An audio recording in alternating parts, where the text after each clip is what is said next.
Tək keçmişə bir eylə nəzər. İki sevgim var idi qəlbdə, sən biri də Xəzər. Siz idiniz qəlbimə hakim, mənə candan da əziz. Bir-birindən də gözəlsən və təlatümdür dəniz. Bir-birindən də gözəlsən və təlatümdür dəniz. İndiki keçmişə edirsən nəzər. Dey ki sevgiyə axı kim dözər. İkimizdən birin sevəydin gərək. Seçim etməliydin ya mən ya Xəzər. Seçim etməliydin ya mən ya Xəzər.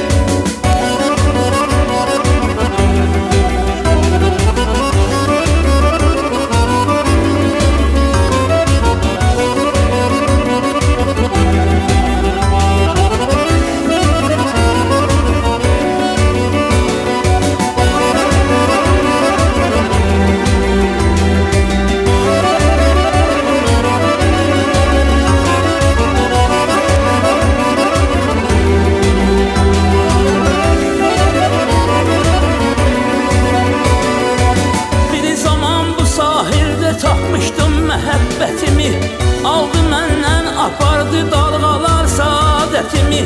Yada saldıqca qulaş dalğalanan tellərini, gəzirəm həsrət ilə ötən gənclik illərini. Gəzirəm həsrət ilə ötən gənclik illərini. Bir vaxt yadındamı sənlə baş-başa, İkimiz sahili gəzərdik qoşa. Bəlkə də günahkar mavi Xəzərdir. Yetmədi buna kam sevgimiz başa.